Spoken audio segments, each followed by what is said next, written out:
بے سہاروں کو اپنا بنا لیجئے، سایہ عافیت میں بسا لیجئے۔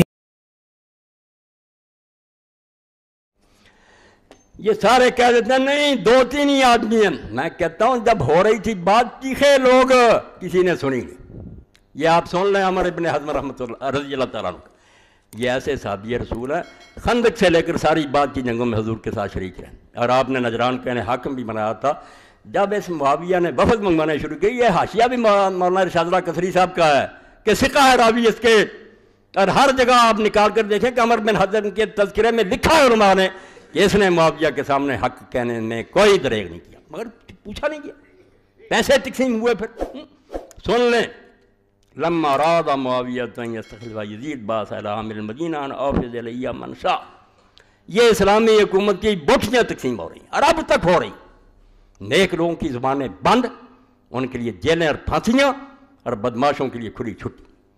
تو گورنر مدینہ کو لکھا کہ وفد بھیجو جس کو چاہو، قال فوفد الی عمر بن حزم الانصاری، بھائی جو بول سکتے تھے بیچارے بولے، کسی نے پرواہ نہیں کی۔ عمر بن حزم انصاری کو بھیجا فاستاذن، پہلے تو اس کے ساتھ جو سلوک کیا، پہلے خود ہی کہا کہ وفد بھیجو۔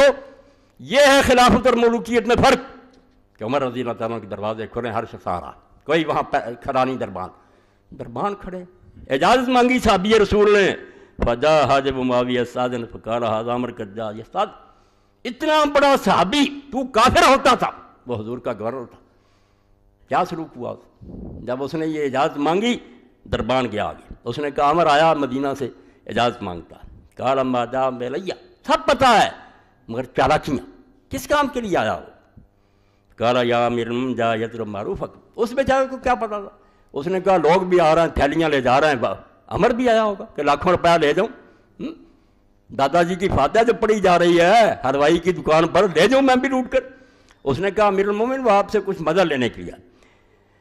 فقال ان كنت صادقا فليكتم ما شاء فات ما سارك ولا را، کہتا اگر ٹھیک تو کہہ رہا کہ وہ لینے کے لیے آیا تو جو وہ لینا چاہتا لکھ دے اور اس کو دے دے جو وہ مانگتا، اور میں اس کو نہیں دیکھنا چاہتا۔ توبہ توبہ توبہ، خود منگوایا، گورنر مدینہ نے بھیجا، پہلے باہر کھڑا رہا غریب، اور پھر کہا دے دے، اگر کچھ مانگتا وہ لکھ دے، تو دے دے اس کو، اور میں نہیں اس کا چہرہ دیکھنا چاہیے، تاکہ ذلیل کرو۔ صحابہ کو ذلیل کیا، ان کو پتہ چلے کہ وہ دور بدل گیا جب تمہاری عزت ہوتی تھی۔ اور آپ یقین جانیں رسول اللہ جب مسجد میں آئے تھے، بخاری یہ صحابہ انصار رو رہے تھے بیماری میں، تو حضور نے اس وقت فرمایا کہ تم کیوں روتے ہو؟ وقت آئے گا کہ اثرت علیکم، تمہارا حق مار لیا جائے گا انصار کا، تم کو بالکل یہ حکمران نظر انداز کر دیں گے، ظلم ہوگا۔ لوگوں نے پوچھا کیا کریں گے؟ فرمایا تم حوض کوثر تک پہنچنے کے صبر کرنا۔ تو ایسا ہی ہوا کہ صحابی رسول کھڑا ہے، کہا وہ لکھ دے جو لینا چاہتا دے دو، میں نہیں دیکھنا چاہتا۔ قال فخرج الحاجب قال ما حاجتک اکتب ما شئت، اس نے دربان نے جا کر کہا کہ جو آپ چاہتے ہیں لکھ دیں، بس میں پہنچا دیتا ہوں۔ قال سبحان اللہ، اس نے کہا اللہ رحم فرمایا، جی ویلا باب امیر المومنین بانو، میں مدینہ سے چل کر آیا اور مجھے وہ ملنا بھی نہیں چاہتا، اور دروازے پر مجھے روک لیا۔ احب ان القاہ فاکلمہ، میں چاہتا ہوں کہ اس سے ملوں اور اس سے کچھ باتیں کروں، کام نہیں مجھے۔ فقال معاویہ للحاجب ادعو یوم قضا وقضا صلی اللہ علیہ وسلم، اس دن بھی نہیں ملنے دیا۔ یہ سمجھ لیں خلافت اور ملوکیت کا فرق، یہ تخت نہیں ہوتا امیر المومنین، مسجد میں لوگ اس کا گریبان پکڑ لیتے ہیں کہ بتاؤ کیوں؟ بادشاہ محلوں میں بیٹھے، کہا اس سے وعدہ کر دو کہ فلاں فلاں دن جب میں نماز فجر پڑھوں گا تو آ جائے۔ فلما صلی معاویہ الغداۃ امر بسرین فجعل فی ایوان اللہ، نماز فجر ایک دن پڑھی، اپنے محل میں حکم دیا کہ تخت بچھا دیا جائے۔ ثم اخرج الناس، پھر لوگوں کو نکال دیا گیا۔ فلم یکن عند وحد اللہ کرسی، وہاں کوئی اور چیز باقی نہیں تھی، نہ کوئی آدمی رہنے دیا، ایک کرسی تھی، وہ ذیل عمر، وہ عمر کے لیے رکھی گئی۔ فجاء عمر فاستاذن فاذن اللہ، حضرت عمر آئے، اجازت مانگی، اجازت دے دی، فسلم علیہ السلام کیا، ثم جلس علی الکرسی، کرسی پر بیٹھ گئے۔ وقال له معاویہ حاجتک، کام ہی یہ چل رہا تھا کہ بیعت کی نا، باتیں کرو، وہ لینا ہے تو لے لو، پیسہ دو۔ کہا کیا چاہتے ہو؟ قال فحمد اللہ وثنى علیہ، اس نے اللہ کی تعریف کی اور ثنا کی۔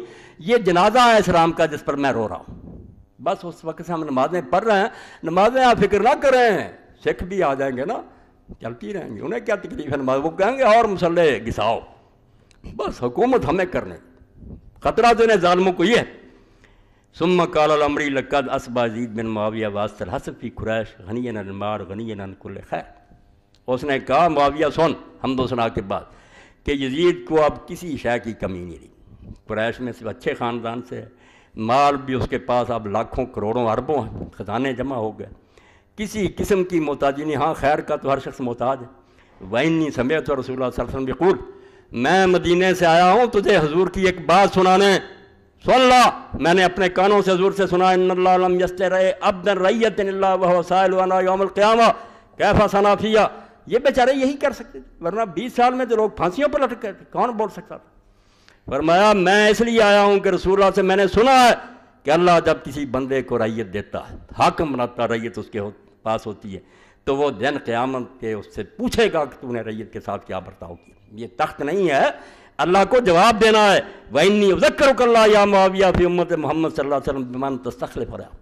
جس کو تو خلیفہ بنا کر جا رہا نا، اس کا حال ہم سے زیادہ تو جانتا ہے کہ وہ کیسا ہے. تو میں تجھے اللہ کا خوف دلاتا ہوں، اللہ سے ڈر جا کہ جب تجھے اللہ پوچھے گا کہ امت محمدیہ سے تو نے کیا برتاؤ کیا. کہ سعد بن ابی وقاص فاتح عراق، یہ ظالم صحابہ کرتے ہیں، وہ اشرا مبشرہ میں سے زندہ تھا سعد بن ابی وقاص. عراق فتح کیا تو اس نے اگر دین کی خیر خواہی ہو اس کو خلیفہ بنا دیتا. چلو ہم کہتے اختلاف مکا ہے. یہ چھوکرا رہ گیا تھا جس کی 40 سال عمر بھی نہیں تھی، صحابی نہیں تھا، حضرت عثمان کے دور میں پیدا ہوا.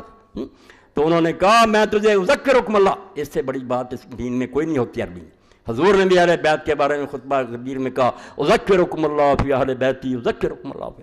بس خیال کرو کہ ایک دن اللہ کے سامنے بھی جانا ہے، میرے گھر والوں سے بعد میں جو سلوک کرو گے، جو جواب دینا اللہ کے پاس، وہ تیار رکھنا. حضور نے 3 بار یہ کہا. یہی انہوں نے کہا کہ میں امت محمد سے جو تو سلوک کر رہا کہ ایسے نہ رہ کے سپرد کر رہا، اس کے بارے میں تجھے اللہ کا خوف دلاتا ہوں، ڈر جا تیری موت کا وقت ہے. قال فاخذ معاویہ ربوا ونفس فی غدات قر. کیا حال ہوا پھر؟ صحابی رسول نے جب حق کا منہ پر ماری تو سخت سردی کے دن تھے. امام فرماتے ہیں ابو یعلا ہے مسند، تو معاویہ کا سانس پھول گیا، پسینہ آنا شروع ہو گیا، حتی عرقہ، پسینہ. بات تو پلے ٹھیک ہوئی نہیں. اس نے کہا امت کو اس کے حوالے کر جا، اللہ سے ڈر جا. ربوا، سینے سے پسینہ پھول گیا، سانس چڑھ گیا. فی غدات قر، سخت سردی. حتی عرقہ وجعل یمسل عرقہ وجہ ثلاثہ، پوچھنے لگا 3 بار. ثم افاق فحمد اللہ وثنى علیہ. بعد میں کچھ ہوش آیا تو کہنے لگا ثم قال اما بعد فانک امرؤ ناصح، تو بڑا خیر خواہ آدمی ہے. قلت برائک بالغ بلغ، تو نے اپنے خیال سے جو اچھا سمجھا کیا. وانه لم يبق الا ابني وابناهم وابني حق من ابراہیم. اصل بات یہ ہے کہ صحابہ کے بھی بیٹے رہ گئے ہیں، میرا بھی بیٹا رہ گیا، میرا بیٹا ان سے بہتر ہے. یہ چھوڑ باتیں، ختم قصہ حاجت کا. کوئی مانگ جو مانگنا چاہتا. توبہ. یہ کہتا ہوں رشوت اور خوف کہ پکڑ. قال مالی حاجہ، اس نے کہا مجھے کوئی کام نہیں. وہ تو نیک آدمی تھا، میں نہیں کوئی لینے آیا، نہ مجھے ضرورت. مگر سارے ایسے نہیں ہوتے. دیکھو بھائی بک جاتے ہیں. میں چیخ رہا ہوں ساری مسجد بکی ہوتی ہے. حضرت مسلم کے پیچھے سارے بھاگ گئے. قال ثم قال الاخو انما جئنا من المدینہ نظر بعد من اجل کلمات. اب بھائی کہنے لگا عمر چھوڑ یار، ہم مدینہ سے اونٹوں کے جگر جو مار کر آئے، اتنا سفر کیا، اونٹوں کو بھوکا مارا، یہ چند باتیں سنانے کے لیے آئے تھے، تو باتیں سناتا پھرتا، اور لینے دے کچھ. بھائی ڈگ گیا. اس نے کہا عمر ہم باتوں کے لیے اتنا لمبا سفر کر کے باتیں نہیں چاہیے. قال اما جئت الا لکلمات.